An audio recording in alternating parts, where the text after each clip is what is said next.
Just like Christmas, every single year at the end of the year, I would look forward to Car and Driver's 10 best cars, trucks, SUVs. I'm just one person, so I don't have the opportunity like Car and Driver to test as many cars as they do and stack them up against each other. However, I have reviewed over 100 cars this year, and I will be able to put a spin on Car and Driver's 10 best. Is it legit? Can I find agreement with it? I absolutely find that there's still a ton of value in Car and Driver's 10 best. Okay. But are there some things that I disagree with? Absolutely. Are there some vehicles that are should be in here that are not? I think so. Are there vehicles that are in here that shouldn't be? Probably. All right. So guys, grab your snacks and drinks, buckle in, and let's go for a drive down Car and Driver's 10 best 2025 edition. Well, is it 2026? It says 2026. It's the end of 2025. You guys know what I mean. We have to look at their criteria here to be eligible for the 10 best 2026 edition at the end of 2025. Every vehicle must have a starting price no higher than $115,000. Well, that, ladies and gentlemen, is going to exclude most Porsches. It's going to exclude all the crazy high-end cars out there, Bentley, Ferrari, Lamborghini, Rolls-Royce, etc. And they sampled 100 cars or so, more than. Okay, so did I. Now, again, not all the same cars did we test. In addition to driving, they take notes on second and third row seats. Well, so do I, because I have 5 kids, so I test seats very well.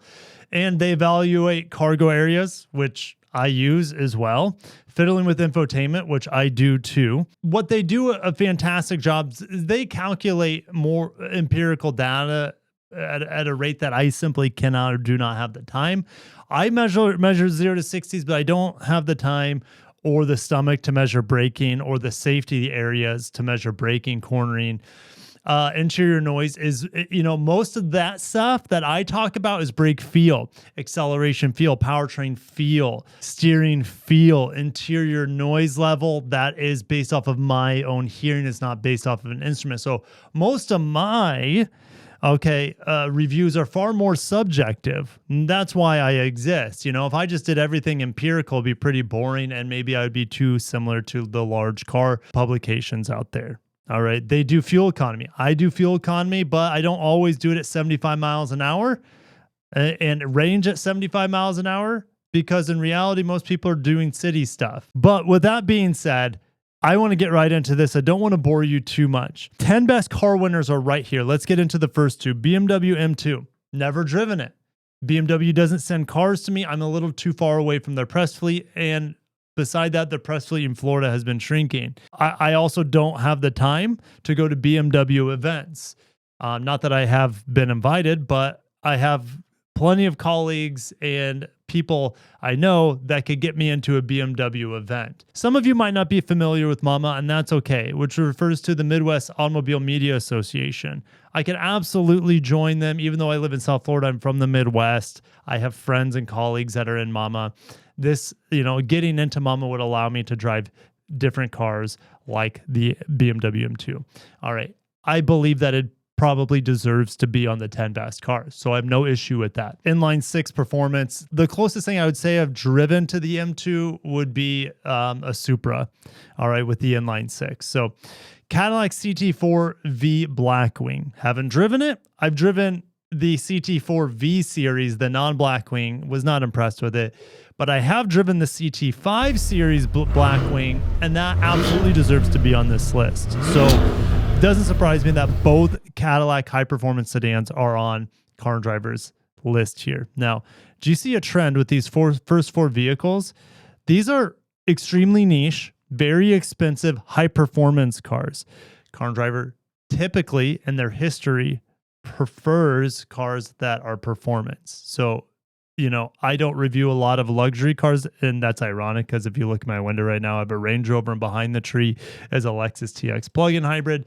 But most of the time, I prefer to drive cars around $50,000 or less, cars that most people can afford. It still doesn't stop these cars from being fantastic.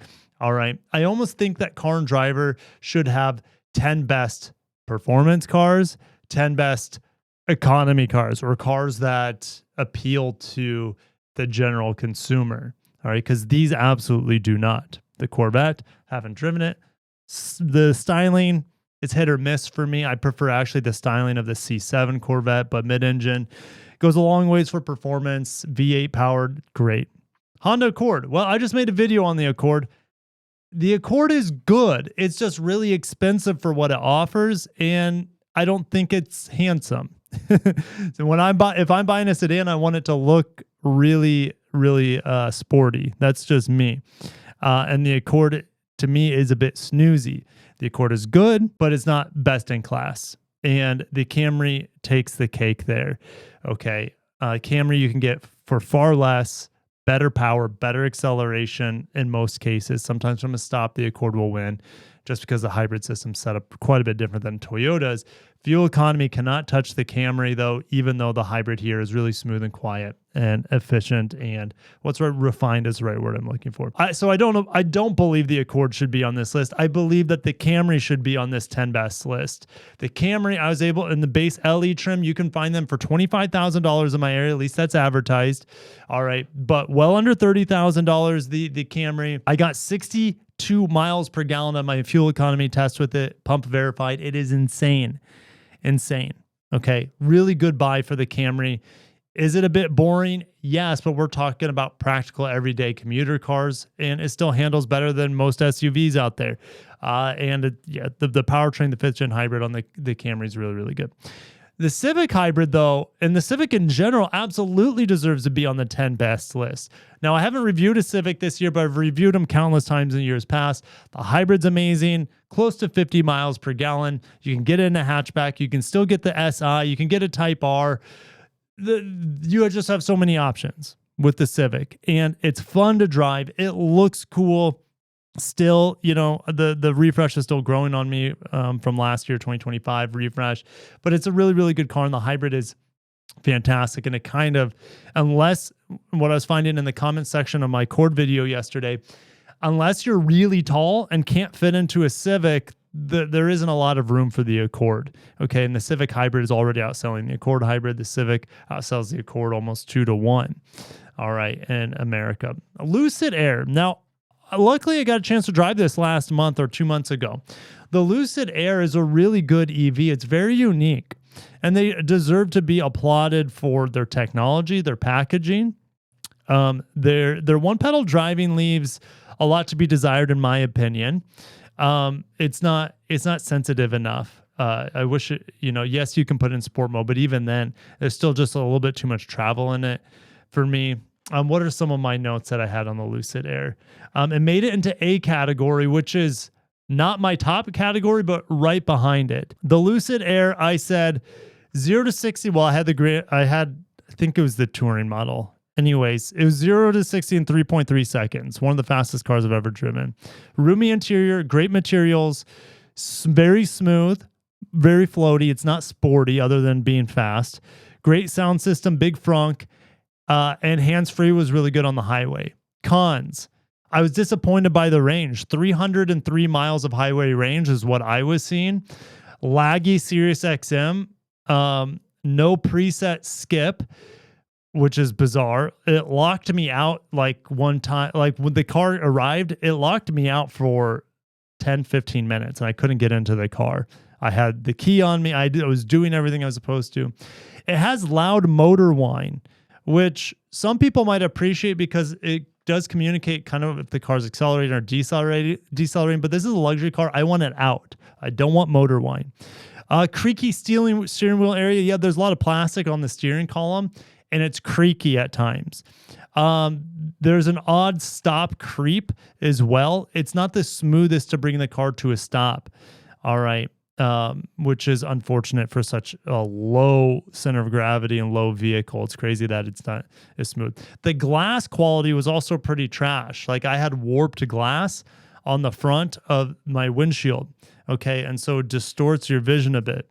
So the build quality needs to improve. I saw some ceiling trim not attached properly.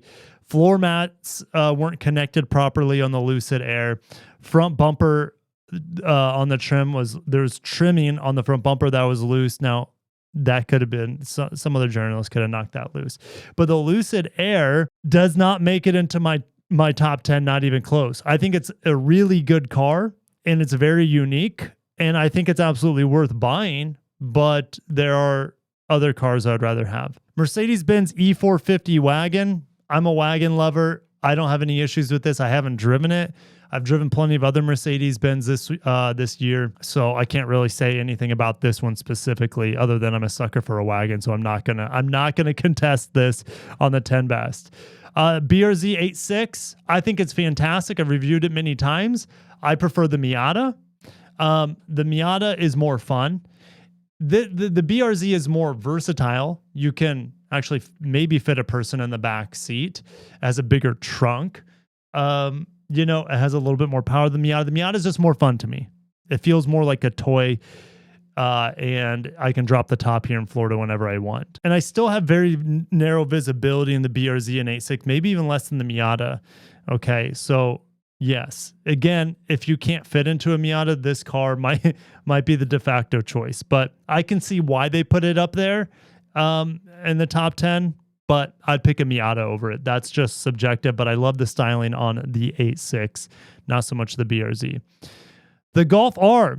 Oh, I haven't driven the Golf R, but the GTI is lumped in here, and I can agree with this one.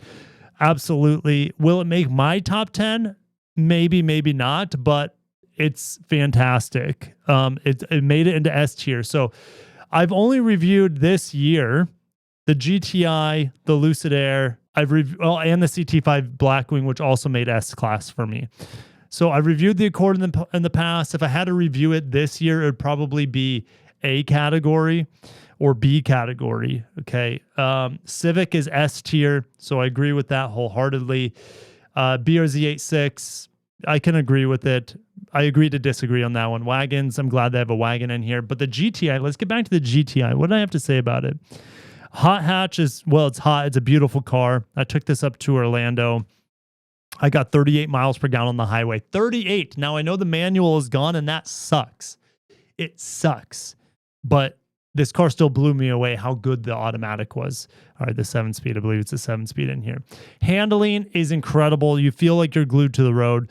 The engine transmission combination is great. Sometimes it's a little laggy, and that's where a manual would be more beneficial. But good ride quality as well. The seats are comfortable. The cloth seats I had. Let's see. The bass sound system was fantastic. I had the entry-level trim, or at least the trim, because I think there's 3 different trim levels of the GTI. Anyways, I had the bass sound system, and it was fantastic. One of the best. And it has standard parking sensors, something I'm a huge sucker for. I know it's a small car, but that's amazing. Cons. No keyless entry on base, which is unfortunate for me. Some people are like, I'll just get the key fob out. I get it. There were some rattles in the car, and I was forgiving of the rattles because it did everything else pretty well. It did have loud tire noise, especially on the highway, loud road and tire noise. No volume knob or physical climate control. Typically a huge deal breaker. Volkswagen is so dumb for removing the physical climate controls and physical volume knob. Despite that, I still love the GTI. It's so fun to drive. I love hot hatches. So yeah, I can see why it made the list here. Will it make my list? Stay tuned. You ready for 10 best trucks and SUVs? For full-size SUVs, Chevy, GMC, full-size. Now, I prefer Chevys over GMCs because GMCs stick this like 40-inch vertical tablet that's hard to interact with because you can't stabilize your hand very well. I would save money and just get a Chevy over a GMC just because I don't like that massive tablet that gets rid of a lot of the physical controls. There's still some physical controls. I prefer the Chevy products that have more physical controls and a smaller screen that's easier to interact with. Oftentimes, I also prefer the styling of the Chevy products. The Suburban made it into my S tier this year. Now, the issue is that, yes, if all that matters to you is V8 and all that matters to you is ultimate cargo capacity, okay, behind the third row, because you can get extended wheelbases of the GMC and Chevy products like you can with the Ford, Okay. I also reviewed the Ford Expedition a few weeks ago. I like the Suburban more. The Ford does some things better, but regardless, I would be taking a Suburban over any Ford Expedition. The Nissan Armada, I would take over the Chevy. Okay. Now, both of them are amazing. If you need to have a V8 or if you need to have more cargo space, then get the Suburban. The Suburban is great. But the shorter wheelbase, if you don't need a ton of cargo space, the Nissan Armada twin turbo V6 is just amazing. It looks better than the Chevy. You know, ride quality isn't good as good as the Chevy, but the Chevy Suburban I drove had the air ride suspension. So we're talking about apples to oranges here. But the Chevy is super, super smooth, but the Nissan is more fun to drive. The Nissan looks better. That V6 has more torque than the V8s on the Chevy. But as good as the Armada is, I could understand them putting Chevy in here. Okay. And GMC back. All right. I don't like the GMCs, even though it's identical mechanically. Just the touchscreen. Even the Cadillacs are even less desirable because they touchscreen everything. More screens, more screens. Just give me the Chevy. It does everything really, really well. All right. Or the Armada. Chevy and Armada, top tier, full-size SUVs. Chevy Trax. Didn't review it this year. Reviewed it a year ago or so. It provides a really good value. I remember it not being very fuel efficient, the Chevy Trax. But it looks good, and you can have it for pennies on the dollar. They're super cheap out there. 6-speed automatic, if I remember right. Built in Korea by former Daewoo. It's a good car. Really good car. Good looking car for the money too. Just not the most fuel efficient, if I remember correctly. Ford Maverick, absolutely. Full agreement here. Ford Maverick is one of my favorite vehicles on the market, and it has been for years. 40 miles per gallon. You can get it in all-wheel drive now with the hybrid. Don't recommend the turbo, but the Maverick hybrid is just fantastic. And I would like to drive the Lobo. Would be a hoot to drive. But yeah, the hybrid is just great. And the packaging here is fantastic. It's roomy despite being a compact. I looked at prices of a Maverick this morning. I can find them under $26,000 for the base XL. So just amazing, amazing buy. Ranger Raptor. I know some of my colleagues like the Topher. He's got the Ranger Raptor. Haven't driven it. I've heard amazing things. I can't challenge this because I haven't driven it. But if I had to pick a midsize truck for the masses, it's absolutely the Nissan Frontier. Stout V6, naturally aspirated, old school hydraulic steering. And they messed up the looks a little bit after the post refresh, but it's amazing buy still here in 25 going into 2026 Nissan Frontier. CRV is great. I could see them putting on the list. It handles well. The CRV hybrid. I don't like the CVT turbo combination on the base trims. Get the hybrids. Only way I'd buy the CRV. It's the only way I'd buy the Accord as well. Luckily, the Civic, I would say the same thing, but the Civic has manual options, even though you can't get the manual naturally aspirated engine on the Civic anymore, which is, it's a shame, but at least you can still get the SI. You can still get the Type R on the Civic. Anyways, back to the CRV. Does it deserve to be on the list? Well, the controls are amazing. It's really smooth. It's really quiet. It's very spacious. It's not the most efficient. The new RAV4, I will be getting it in next week, December 22nd. I'll be getting in the new RAV4 Woodland and testing that out with the new 5th gen hybrid, with the 6th gen redesigned RAV4. But the CRV is still fantastic. I can agree here. Have I reviewed it this year? No, but I reviewed this. Actually, I have, because I went out, I think it was in California. Yes, it was Encinitas area. And I reviewed the refreshed CRV and the CRV Trail Sport. I almost called it the Woodland because that's what Toyota's off-road trim is called. But the CRV is still fantastic. And so I don't have any issues with that. Honda Passport. Now, Honda Passport, I graded it an A tier this year. It's one of my favorite Hondas. Absolutely. Unless I need 3 rows of space, I'd be picking the Passport. I would not be getting the Pilot if I needed 3 rows of space. I'd be getting the Odyssey. The Odyssey is amazing. Minivan, old school minivan, high revving VTEC V6. This doesn't have that same VTEC character. V6 is as the double overhead cam instead of the single overhead cam. I went to Puerto Rico to drive this. It's really capable off-road. It looks amazing. My eyes always catch it when I see a new one on the road. The new Passport probably deserves At least an honorable mention, if not being on the top 10 list. So if they're going to pull this for the SUVs, put GMC and Chevy full-size SUVs together, they should have put the Cadillac Blackwing models together. I know they're not the same thing, but they're close enough.